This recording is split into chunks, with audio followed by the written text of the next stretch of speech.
Hello everyone. स्वागत है आप सभी का हमारी साइंस क्लासेस में। हम लोग पढ़ रहे थे कूलम फोर्स और हमने बताया था कि जब हम किसी चार्ज की बात करते हैं तो उसके सराउंडिंग में एक फोर्स अप्लीकेबल हो जाता है। अब ये फोर्स जो अप्लीकेबल होता है ये इमेजिनरी फील्ड ऑफ लाइन के बारे में बात करता है। जैसे अगर हम बात करें कोई हमारे पास चार्ज क्यू है, सिस्टम में सराउंडेड रखा गया है, ठीक है। अब ये चार्ज क्यू है तो इसके पास जब हम दूसरा एक क्यू नॉट टेस्ट चार्ज बोलते हैं, इसको प्रोनाउंस करते हैं क्या, टेस्ट चार्ज। अगर इस टेस्ट चार्ज को इसके पास लेके आते हैं तो इस पे क्या है, एक फोर्स फील होता है। ये जो फोर्स फील होता है या imagine the force near by the charge particle या चार्ज ऑब्जेक्ट, उसके लिए एक टर्म यूज करते हैं, नाम देते हैं उसको इलेक्ट्रिक फील्ड। और ये फील्ड कैसी होती है, सिस्टम के पास इमेजिनरी लाइन ऑफ फील्ड होती है कि जो ये टेस्ट चार्ज, इसको टेस्ट चार्ज को हम ऐसा मान लेते हैं कि जो टेस्ट चार्ज है ये कैसा हो गया है, negligible.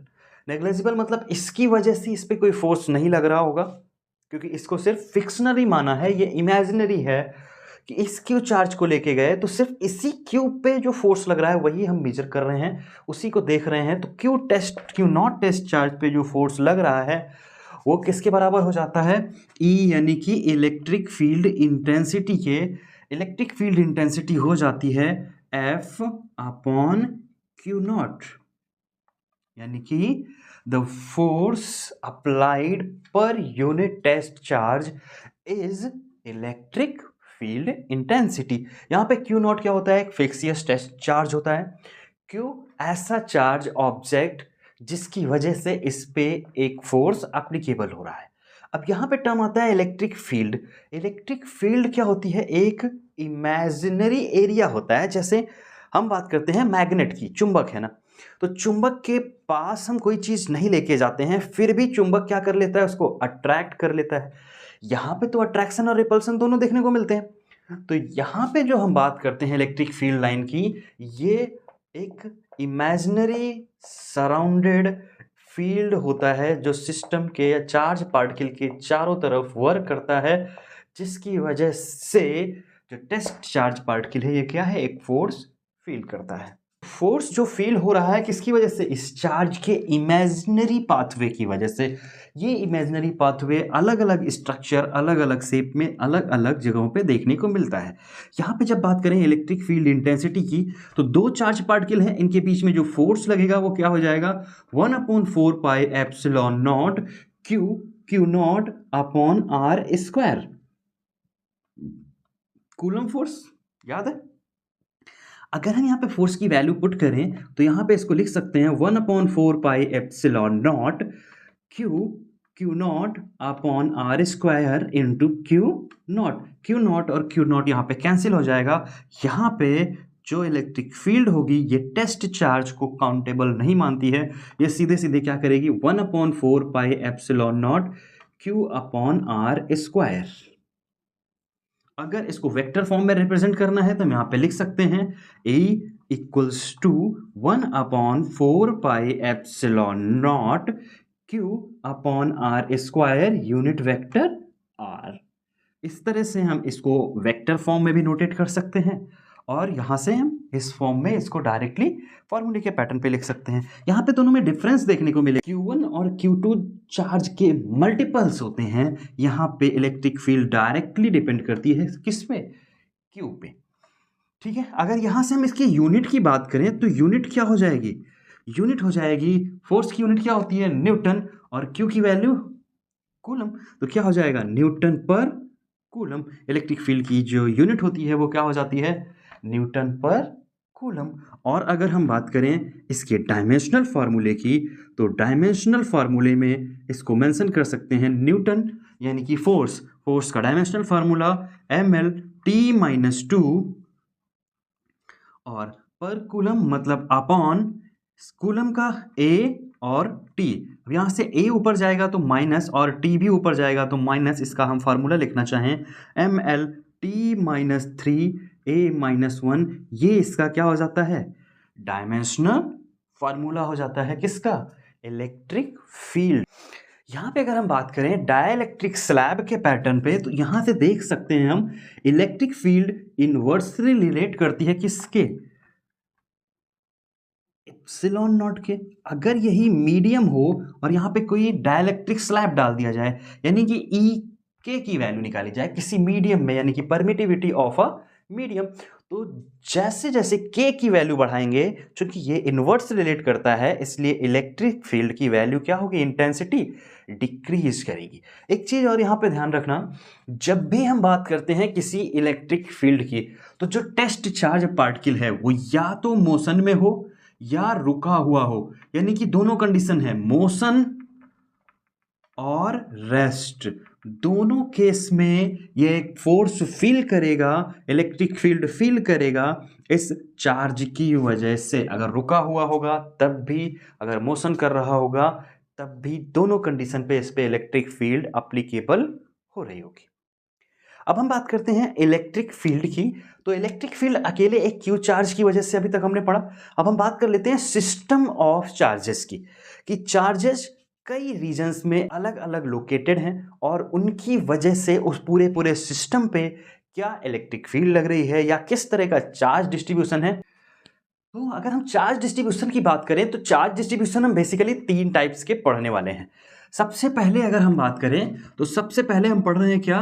Linear charge distribution.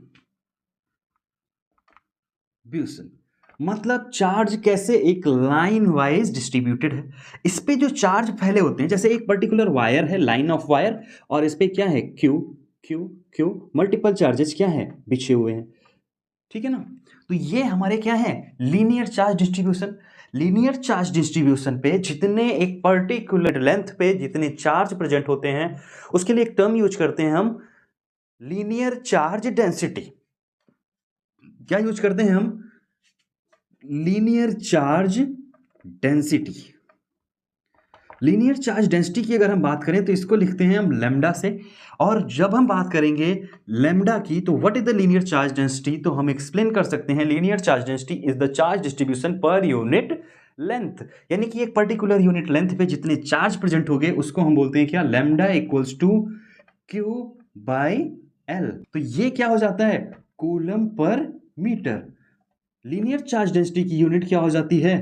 Coulomb per metre. ठीक इसी तरह कोरिलेट करता है कि जब हम चार्ज बात करें किस पे? Surface charge density. Surface charge density मतलब कहने का क्या है कि जो चार्ज हैं वो फैले हुए हैं क्या? एक पर्टिकुलर प्लेन शीट पे, कुछ इस तरह से। क्यू क्यू क्यू पूरे के पूरे क्या? सरफेस एरिया पे। इसको सरफेस एरिया चार्ज डेंसिटी या एरियल चार्ज डेंसिटी भी बोलते हैं। यहां पे अगर हम बात करें तो इसको रिप्रेजेंट करते हैं किससे? सिग्मा से। सिग्मा यानी कि सरफेस चार्ज डेंसिटी, यानी कि areal charge density is the charge distribution per unit area. एक पर्टिकुलर यूनिट एरिया में जितना चार्ज डिस्ट्रीब्यूटेड होगा उसको हम क्या बोलते हैं?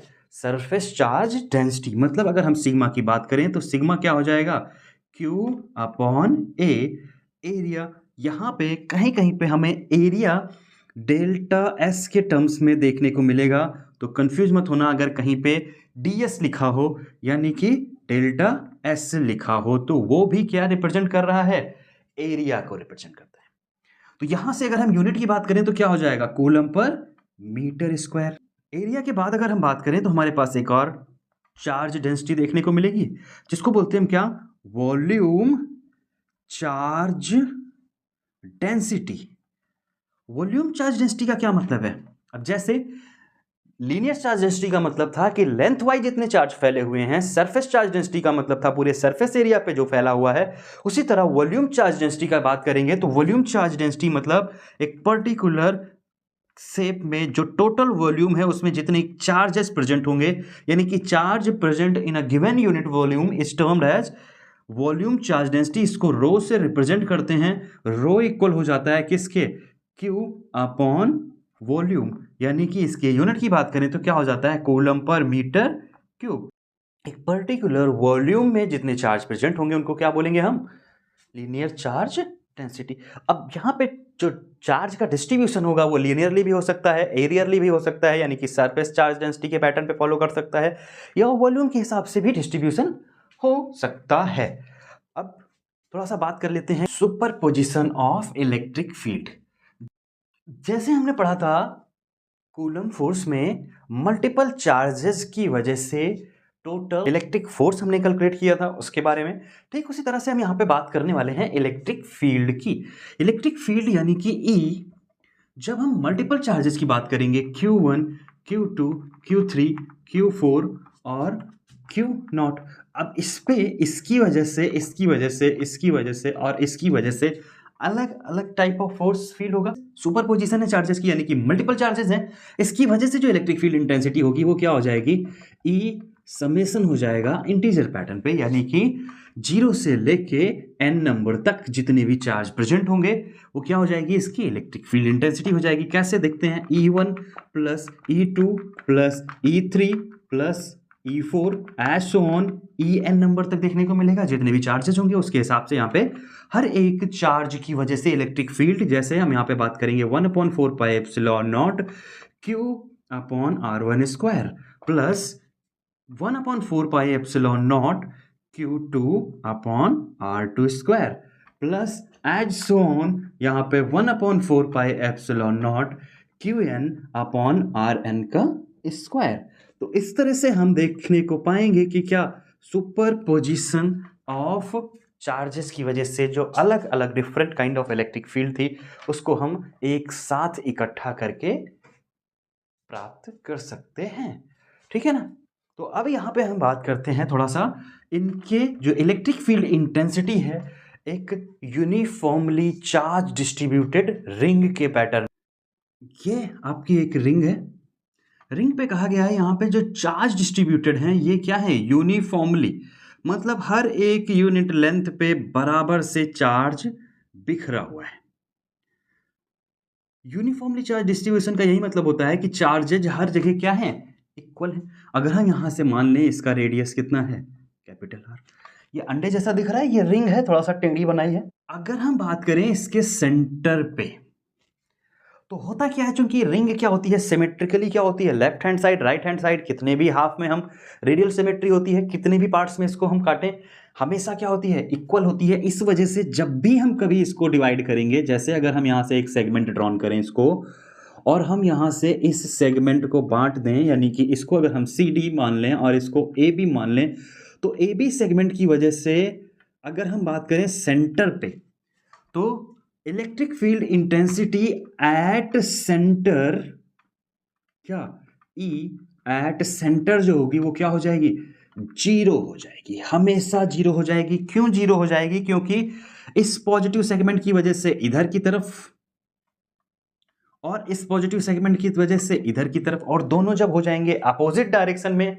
और चूंकि यूनिफॉर्म डिस्ट्रीब्यूटेड है, बराबर क्या है, दोनों सेगमेंट डिवाइडेड हैं, so that this segment AB will be equalized to this segment CD, but with the opposite direction they becomes 0. If we talk about a particular distance from the surface or from the center P point, अब यहां पे अगर हम बात करें P point के लिए, eight point P, किसी पर्टिकुलर P पॉइंट के लिए अगर हमें निकालना हो क्या, इलेक्ट्रिक फील्ड इंटेंसिटी, तो इसका फॉर्मूला हो जाता है E at P equals to K। K का मतलब यहाँ पे अंडरस्टूड रखना 1/4 पाई एप्सिलॉन नॉट, वैल्यू की बात करेंगे तो 9 × 10⁻⁹ होती है, K Q upon R square. अब यहाँ पे R क्या हो जाएगा, R तो हमारे पास ये वैल्यू है, ठीक है, क्योंकि ये हो गया हमारे पास X और हमारे पास चार्ज यहां से यहां तक कैलकुलेट करना है, तो यहां से यहां तक कैलकुलेट करने के लिए अगर हम यहां पे बात करेंगे तो ये क्या हो जाएगा, सीधे सीधे R स्क्वायर प्लस X का स्क्वायर, और ये किस में है, अंडर रूट में होल स्क्वायर। फिर यूनिट वेक्टर R के साथ यहां पे अगर हम बात करें यूनिट वेक्टर R की, तो यूनिट वेक्टर R क्या हो जाता है, R वेक्टर अपॉन R। यहां पे अगर हम चाहें तो यही फॉर्मूला रिप्रेजेंट कर सकते हैं, जब R यानी कि under root plus r square plus x square यानी कि पावर हाफ में, तो ये क्या हो जाएगा, ई पी इक्वल्स टू के क्यू एट एक्स डिस्टेंस। अगर हम नीचे की वैल्यू की बात करें, ये पूरा का पूरा पावर 1, और ये जब दोबारा से वैल्यू रखेंगे यानी कि r equals to under root r square plus capital r square plus x square, तो ये जो वैल्यू हो जाएगी इसको पुट करेंगे तो ये हो जाएगा अंडर रूट में r square plus x square की पावर 3/2, क्योंकि जब पावर 1 होगी तो दोबारा से क्या हो जाएगी, ऐड हो जाएगी। तो एट पी पॉइंट हमें कुछ इस तरह से फार्मूला देखने को मिलेगा, जनरल फार्मूला है। याद रखना, इस टाइप का क्वेश्चन डायरेक्ट पूछा जाता है कि कैसे इसका जो फार्मूला है वो कैसे आ जाता है कि पावर हो जाती है कितनी, 3/2, और ऊपर के वही है 1/4 पाई एप्सिलॉन नॉट। अब यहाँ पे केस और देखते हैं, ये तो हो गया क्या, सेंटर पे, ये पॉइंट पी पे। अब यहाँ पे किसी रिंग के आर्क की बात करें, एक पर्टिकुलर आर्क है, ये एक एंगल बना रहा है अल्फा, ये बना रहा है एक एंगल अल्फा, और इसकी रेडियस क्या है आर। ये जो पूरी वैल्यू लीनियरली फैली होगी इसको क्या बोलेंगे, लेम्डा।